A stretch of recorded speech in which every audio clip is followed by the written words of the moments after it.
Bueno, creo que estamos todos. No.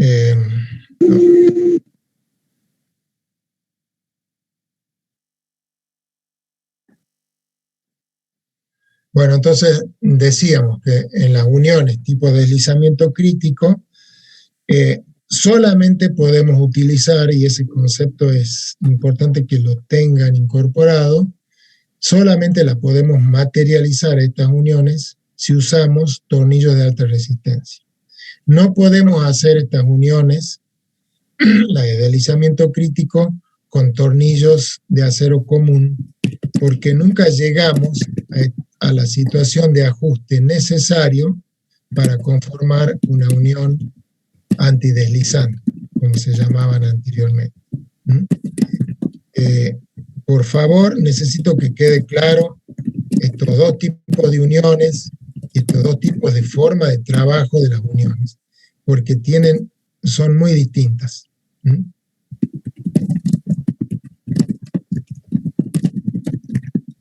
Veamos acá el concepto o el principio de funcionamiento de una unión de deslizamiento crítico. Nosotros tenemos una chapa superior y una chapa inferior B, están solicitadas a tracción. Entonces, ¿qué sucedería en el caso de las uniones tipo aplastamiento, o sea, las anteriores?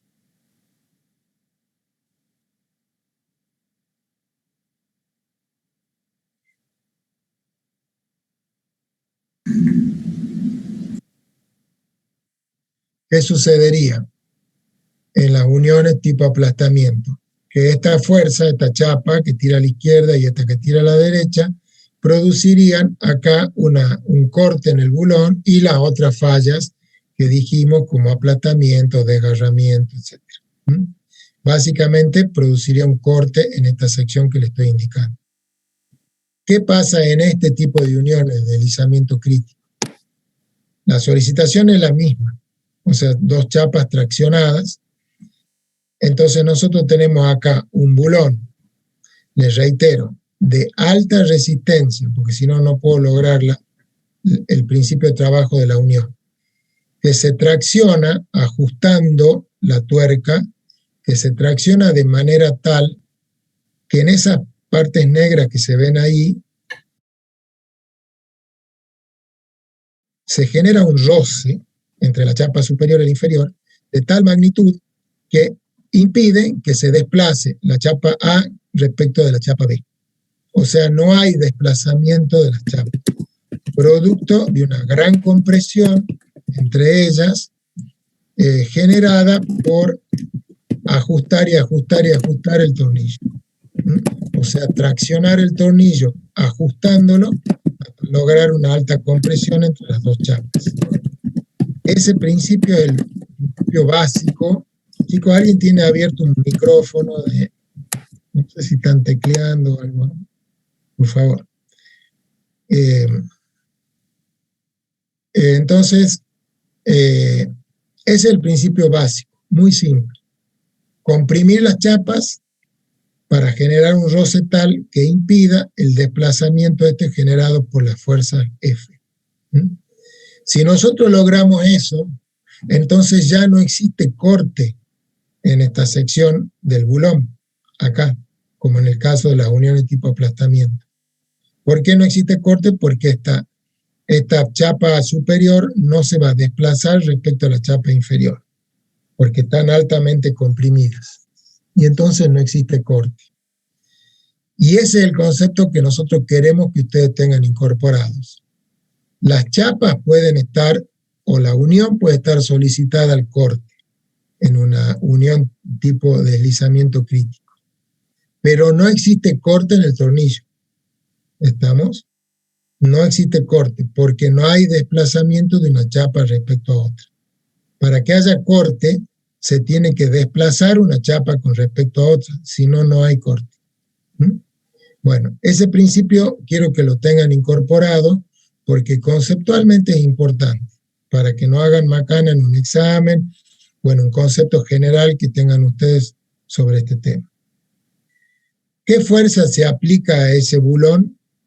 Un sobreajuste hasta que llega a una tensión de aproximadamente el 70% de la tensión de rotura. Eso solo se logra con tornillos hechos de acero especiales, de alta resistencia. No logro llegar a esa tensión con aceros comunes, como el F24, porque se rompe antes el tornillo de llegar a esa tensión. Entonces no puedo lograr este tipo de unión. Acá de nuevo aparece una tabla J31 que da los valores de ajuste en función del diámetro. Esto Ingeniero, es muy de lo... Sí.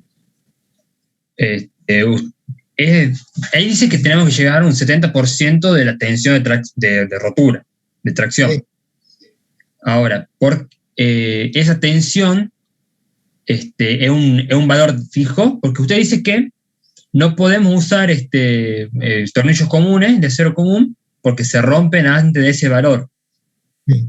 Pero que se rompen por otro efecto, porque si siempre llego hasta el 70%, no se debería romper, ¿o no? Está buenísima la pregunta. Bien, está muy bien. A ver, lo voy a decir de otra forma. Yo tomo un tornillo de acero común, lo cargo hasta el 70% de su tensión de rotura al acero común, ¿sí? El tornillo común. Con esa tensión yo no llego a generar el roce suficiente en la unión para que sea una unión antideslizante. ¿Está claro? Entonces, por eso yo necesito tornillos de alta calidad, y a esos tornillos de alta calidad, al aplicarle el 70%, sí llego. Está muy bien tu observación, porque entonces yo tomo un acero común, le pongo el 70% a la tensión de rotura, no se va a romper, no sé si no entrará en fluencia, esa es la diferencia, ¿sí? Pero no me alcanza para lograr la unión antideslizante. ¿Mm? Está muy bien la pregunta. Bueno, ¿está claro el concepto? Yo lo que les remarco es que en una unión de deslizamiento crítico no existe corte en el tornillo. No puede existir corte. Si existe corte es porque no estamos en una unión de deslizamiento crítico, sino en una unión tipo aplastamiento, de la que vimos anteriormente. Acá está la tabla que nosotros le decíamos, donde en función del diámetro, bueno, acá están diámetro en milímetros y diámetro en pulgadas, no importa, en función del diámetro del tornillo, la tensión a la que yo tengo que llegar. Por ejemplo, si estoy con un tornillo de 20 milímetros de diámetro, yo tengo que llegar a una tensión de 142 kilonewton, si es un tornillo de acero 8.8, o tengo que llegar a una tensión de 178 si es un acero ISO 10.9. Acá abajo hay una aclaración, que esa tensión mínima en los bulones, es 0,7% de la resistencia mínima a la tracción del bulón, redondeando a la unidad más cercana. O sea, yo tengo que usar esta tabla conforme a lo que expresa el nuevo reglamento. Ahora, ¿cómo le damos al tornillo la tensión esa?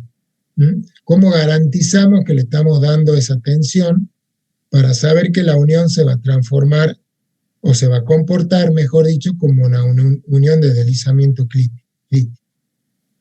Hay tres métodos básicos, hay más métodos, pero básicamente vamos a mencionar estos tres que están ahí. El primer método se llama sobregiro de la tuerca, es el método más vulgar o más hogareño, le podemos llamar, ¿sí? ¿Cómo se hace eso? Se ajusta el bulón con la llave común, así como ajustamos en el caso de las uniones de tipo aplastamiento. Se hace una marca en esa posición inicial o sea, entre la tuerca y la chapa, yo hago una marquita con un marcador, y luego con un brazo de palanca mayor se le da un sobregiro de 1/3 de vuelta. Ustedes dirán, bueno, ¿y por qué 1/3 de vuelta y no 1/4 o no media vuelta o no 1,5 vueltas, qué sé yo? Bueno, esto está basado en estudios de los americanos sobre esta situación. O sea, yo ajusto del todo, hago una marca y sé que tengo que hacer un sobregiro de al menos, diría yo, 1/3 de vuelta más para llegar a esa tensión. Un método bien casero, podríamos llamar. Otro método mejor es si disponemos de una llave calibrada, que es una llave de impacto que nosotros regulamos a la tensión de ajuste que le demos, y al llegar a ese par o a ese momento torsor, la llave, digamos, es como que patina. Se llega a ese par o a ese momento torsor y llega hasta ahí, no ajusta más. Y el tercer método, que es quizás el más usado actualmente, es un indicador directo de tracción, se denomina así, que son unas arandelas especiales. Creo que no tengo una diapo con esto, pero después les puedo decir a la ingeniera que les muestre. Unas arandelas que tienen unas muesquitas, es una arandela común, pero que tiene como unos pupitos, creo que tiene 3 o 4 pupitos en su desarrollo, en su perímetro, podemos llamar así. Son unas pequeñas salientes. Esas salientes, cuando nosotros ajustamos la tuerca, se van a achatar, se van a comprimir y se van a achatar. Cuando se llega a esa situación, aparecen unas siliconas de color, generalmente es roja o naranja, que están incorporadas en la arandela, en ese pequeño hoyito, podríamos llamar así, que tiene la arandela en esos puntos sobreelevados. No sé si me están entendiendo, lástima que no tengo acá un dibujito de eso, pero ya se lo vamos a mostrar. En las clases presenciales les mostrábamos la arandela, ahora no lo podemos hacer, quedó en el box la arandela. Entonces, en resumida cuenta, es una arandela común, como la que nosotros denominamos arandela plana, pero que tiene una muesca, 3 o 4 muescas, creo que son 4, donde al apretar la tuerca, esa tuerca aplasta esas muescas y hace salir una silicona que indica que las muescas se han aplastado. Eso es todo. Y cuando se han aplastado es porque hemos llegado a la tensión del 70% de la tensión de rotura. O sea, la tensión necesaria para que la unión se comporte como antideslizante.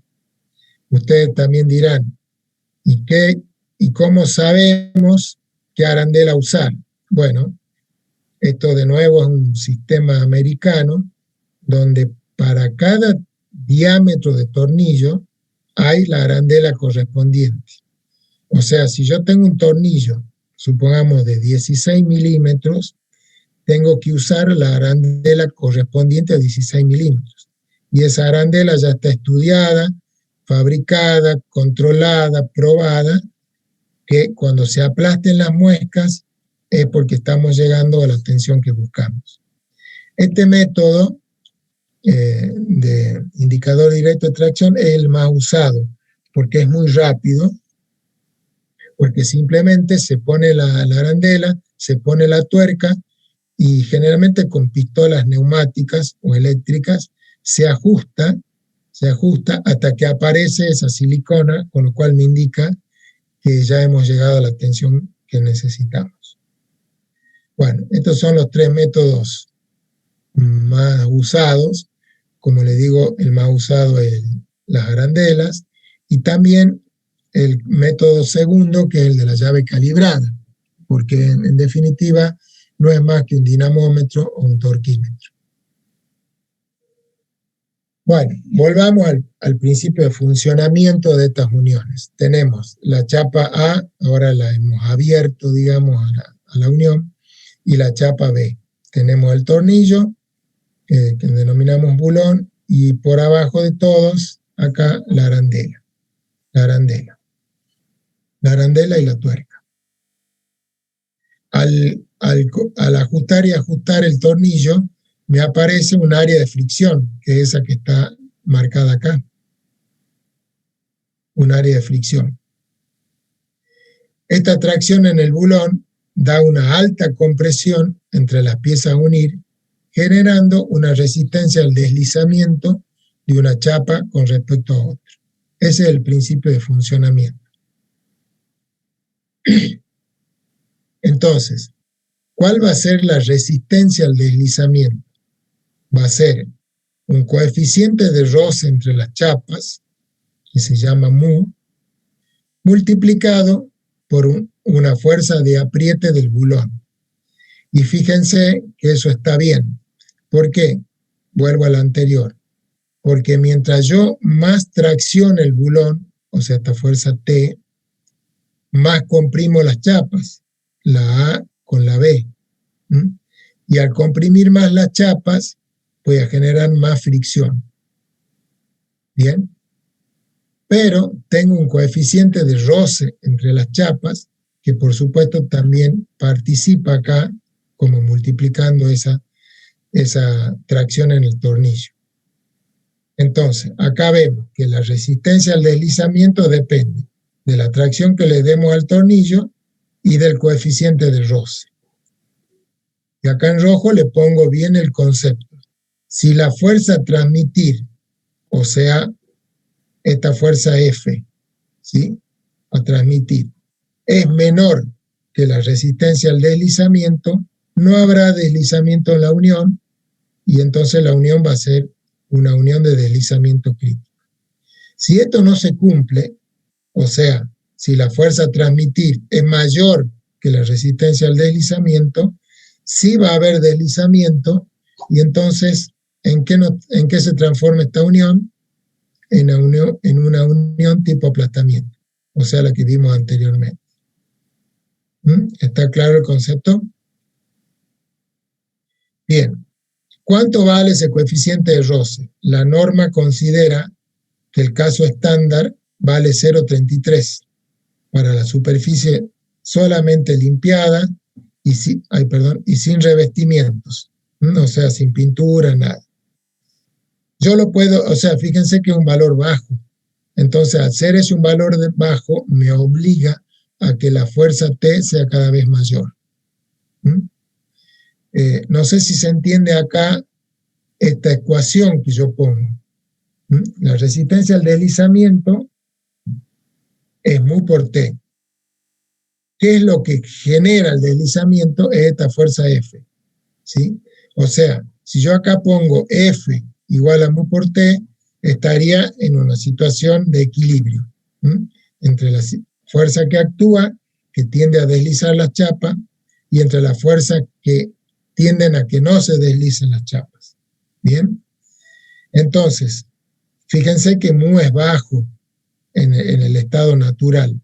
Al ser bajo, me obligaría a que T sea bastante alto. ¿Y eso qué significa? Que tengo que usar o más tornillos o tornillos de mejor calidad para lograr una fuerza T mayor. Y al usar tornillos de más calidad es siempre más caro, porque los tornillos a medida que son aleaciones más resistentes son más caros.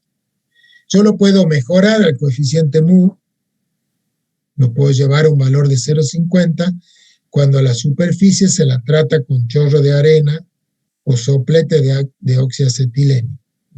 ¿Qué da eso? Da una rugosidad a las chapas, da una rugosidad que ayuda a que aumente mu. Y el valor de abajo es 0,19 para el caso de chapas galvanizadas, que son chapas muy lisas. Pero bueno, esto es informativo. Normalmente nosotros no vamos a usar o no nos conviene usar, porque significaría que tengo que tener un valor de T ya muy alto. Bien, ¿cómo se dimensiona una unión al deslizamiento crítico? Según nuestro reglamento, se dimensiona con las cargas de servicio, o sea, las actuantes, y con las cargas mayoradas, o sea, las actuantes mayoradas por un coeficiente, para ubicarnos en lo que se denomina el estado último. Bien. Vamos al dimensionado con las cargas de servicio. Vamos a uniones solicitadas a corte. Escuchen el concepto. Uniones solicitadas a corte. ¿Eh? Sabemos que en estas uniones el bulón no trabaja el corte. La unión trabaja el corte, pero no el bulón. Entonces, la resistencia de diseño al corte es la fuerza que la unión puede transmitir por rozamiento. Por eso les recalcamos esto, porque tienen que tener claro ese concepto. Yo siempre decíamos en las clases presenciales que si en el examen les llegamos a preguntar si en unión de deslizamiento crítico el bulón trabaja el corte y nos contestan mal, el examen se terminaba. Bueno, presten atención a ese concepto porque es bien clave. Bueno, ¿cuánto vale esa resistencia de diseño al corte? Vale un coeficiente phi, factor de resistencia, una fuerza, una tensión FB de deslizamiento crítico, que en realidad, como dice acá abajo, vale tau por U, recuerden, T por U, perdón, T es la tracción que le aplicamos al tornillo y mu el coeficiente de roce, y a su vez, que es el área bruta del vástago. Esta es la ecuación que manda o que, digamos, engloba la resistencia de diseño en una unión con deslizamiento crítico. Este coeficiente phi vale 1, o sea, no minoriza, para agujeros normales holgados u ovalados cortos u ovalados largos con el eje mayor normal a la dirección de la fuerza.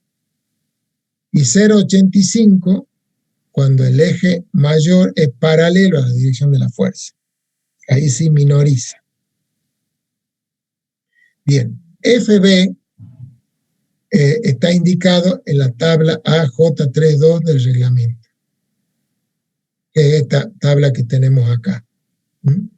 Entonces, esta tabla nos da la resistencia al corte FB para cargas de servicio, eso es lo que estamos estudiando, para bulones de alta resistencia en uniones de deslizamiento crítico.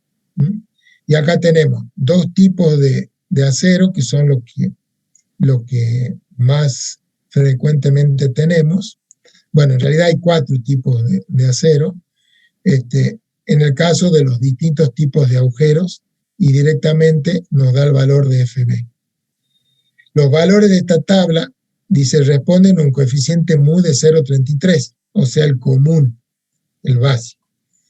Si hay valores mayores o menores a 0,33, este valor de FB se va a afectar con la misma relación entre el mu' y 0,33, o sea, mu' dividido en 0,33, y mu' el coeficiente de roce distinto de 0,33. O sea, dicho de otra forma, si nosotros mejoramos la superficie de roce con chorro de arena o con algún tratamiento, y entonces el valor de mu es 0,50, supongamos, entonces acá, en esta relación, yo voy a tener 0,50 dividido en 0,33, me va a dar un valor mayor que 1, y ese valor lo aplico a la tensión que yo haya sacado FB, o sea, la incremento. Y sucede lo mismo si la tengo que disminuir. Y ahí en rojo hay un concepto que es importante, tanto en los cálculos, para que ustedes lo tengan presente, del reglamento nuestro, que dice que las uniones de deslizamiento crítico calculadas para cargas de servicio se deben verificar como una unión tipo aplastamiento para cargas mayoradas. O sea, Yo calculo una unión como esta del deslizamiento crítico para carga de servicio. Después la debería verificar a esa unión como si fuese tipo aplastamiento, pero para cargas mayoradas. A ver, normalmente verifica, pero el reglamento no nos pide esta verificación, digamos. Bueno, sigamos con las cargas de servicio. Ahora tenemos una unión que no está solicitada solo a corte, como en el caso anterior, sino que tiene corte y tracción. Están juntos. Entonces, si la unión está sometida a tracción, además de corte, va a haber un efecto que disminuye el ajuste que le damos al tornillo, por efecto de esa tracción que tiene, ¿sí? Entonces, la capacidad de transmitir corte por fricción se va a ver disminuida. Entonces, fíjense, me aparece simplemente una expresión que es un RD1, que es esa resistencia nueva porque hay corte y tracción, que va a ser la anterior, la que ya calculamos acá, esta, multiplicada por un coeficiente que va a ser menor que 1. ¿Por qué? Por el efecto de la tracción. Y aquí está cada uno lo que componen este paréntesis, que me va a dar un valor menor que 1. ¿Esto por qué es? Está bien, porque conceptualmente nosotros lo traccionamos al tornillo.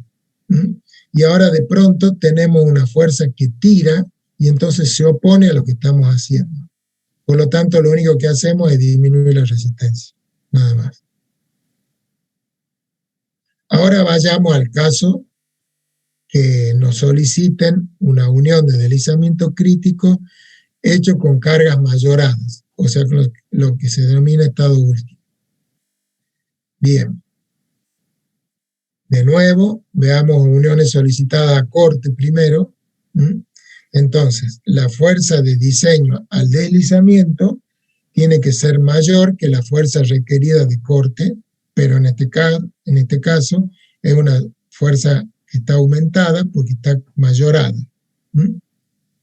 La expresión es la misma que dijimos antes, nada más que acá aparece, en vez de RN, aparece un RSTR, que es la resistencia nominal al deslizamiento. El valor que da la norma es esta expresión que está acá, donde acá está cada uno de los componentes de esa expresión, y fíjense que acá aparece un coeficiente que es 1,13. Es un factor de seguridad adicional considerada para el servicio. Bueno, o sea, si ustedes le piden verificar esa unión de deslizamiento crítico bajo cargas mayoradas,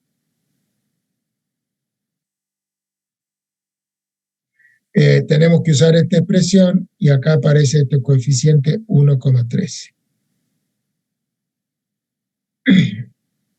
Si hay corte y tracción, sucede lo mismo que vimos en el caso de las cargas de servicio, donde acá va a aparecer de nuevo un coeficiente que disminuye la tensión RD1. Simplemente eso. No vamos a andar porque aquí están todos esos valores. Bien. Entonces, en las solicitaciones en la unión, siempre estamos hablando de deslizamiento crítico, pueden estar solicitadas a fuerzas axiales coincidentes con el centro de gravedad de la unión, a corte y momento en el plano con cargas excéntricas y a corte y tracción. Estos son los casos más generales de cómo las fuerzas pueden solicitar a una unión. Acá lo vamos a ver. Fuerzas axiales, es la común que venimos hablando siempre, que esta fuerza, esta chapa tira para un lado, esta otra tira para el otro. El eje de acción de las fuerzas de tracción o compresión coincide con el centro de la unión. La junta solapada presenta una excentricidad, ustedes ven acá una excentricidad que se llama E, entre las cargas actuantes, que puede producir una flexión en la unión. Se usa solamente para uniones menores. ¿Por qué? Porque, de nuevo, tengan presente que hay una excentricidad entre esta fuerza y esta fuerza. Es conveniente colocar por lo menos 2 filas de bulones, como indica acá este diagrama. Y la unión con corte doble sí es simétrica respecto a la transmisión de las cargas. No sucede lo que sucede acá. Bien, esto en cuanto a fuerzas axiales. Cuando tenemos corte y momento en el plano, el ejemplo típico es la columna, esto vendría a ser una columna, con una ménsula donde va a estar aplicada una carga P. Por ejemplo, una columna que va a soportar un puente grúa. Y este es el típico caso, una ménsula que va a estar abulonada acá en la columna y que tiene una excentricidad de la carga respecto al eje baricéntrico de la unión. Entonces, estas son las típicas uniones que están solicitadas a corte y a momento en el plano, porque esta excentricidad de la carga genera un momento en este plano, y también hay un corte porque esta fuerza P trasladada acá genera un corte, el estado común que venimos analizando, en los bulones. Este caso es muy común, inclusive nosotros desarrollamos un práctico que tiene que ver con esto. Este diagrama acá del medio está representado las cargas de corte que tienen los tornillos producto de la carga P. Esta carga P, cuando nosotros hacemos el análisis, ya vamos a ver eso, la trasladamos para acá y también aplicamos un momento que va a ser P por E. Al trasladar la fuerza acá, solicitan a cada uno de estos tornillos a un valor PP1, PP2, etc. Y el momento me va a generar en cada uno de estos tornillos una fuerza horizontal, o una cupla, mejor dicho, que sea capaz de equilibrar el momento. O sea, este momento actuante, que es P por E, yo lo tengo que equilibrar con la cupla de PM1 por esta distancia, o PM1 y PM5, como lo hemos llamado, por esta distancia, y de PM2 por esta distancia. ¿Se entiende la descomposición? Entonces, cada uno de estos tornillos va a estar solicitada por una fuerza vertical que tiene que ver con el corte y que van a ser todas iguales, en este caso las fuerzas verticales, y va a estar solicitado por una fuerza horizontal que no son iguales, porque fíjense acá, dependen de la distancia al centro de gravedad de la unión. Y entonces, componiendo la fuerza P sub P y P sub M, voy a tener una fuerza resultante P1, que es en realidad la que va a solicitar a cada uno de los tornillos. Bueno, esto que está acá es lo que le estoy explicando de qué es la situación y cómo se comportan acá los tornillos, qué solicitación tiene la unión. Esto que está acá es lo que le estaba explicando, ¿no es cierto? Que el momento, fíjense, va a ser la suma, ese momento, la suma de los PMI por los EI, o sea, por todas las cuplas que nosotros tengamos. Y esto va a ser la fuerza MM, que le llamamos acá, según el tornillo que corresponda. Lo puedo hacer analíticamente o lo puedo hacer gráficamente, como ustedes quieran. Y la fuerza final que va a tener cada uno de los bulones es esta resultante, que es esta que yo le estoy indicando acá, que es la resultante entre la horizontal y la vertical. Bueno, eso lo vamos a ver en el práctico. Y después tenemos esto que también es muy común, que estos bulones que están acá van a estar solicitados a corte y a tracción, porque acá yo tengo una fuerza de tracción. Entonces, esa fuerza de tracción me va a generar, está aplicada en esta ménsula también, en esta cartela, va a generar en estos tornillos tracción y corte. Bueno, un poco estos tres estados que vemos acá son los más generales que se nos presentan en una unión. Esa unión va a poder estar resuelta como una unión tipo aplastamiento o como una unión de deslizamiento crítico. Cualquiera de los dos casos. Seguimos con el caso de la unión por corte y tracción. Esto es una ménsula o quizá una viga. Está fijada acá en esta chapa y acá tenemos los tornillos. Entonces, fíjense, los tornillos de arriba van a estar traccionados y los de abajo van a estar comprimidos. Bueno, y esta última diapo que nosotros presentamos acá es una especie de ayuda o de guía para que veamos cómo tenemos que proyectar nosotros la unión.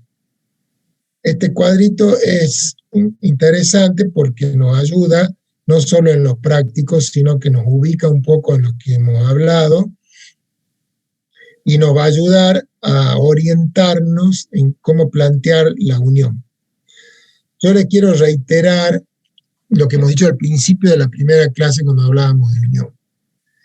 Las uniones son muy importantes en las estructuras metálicas, muy importantes. Es tan importante como calcular bien una viga, una columna, un tensor, un cable, un arrastramiento, lo que sea.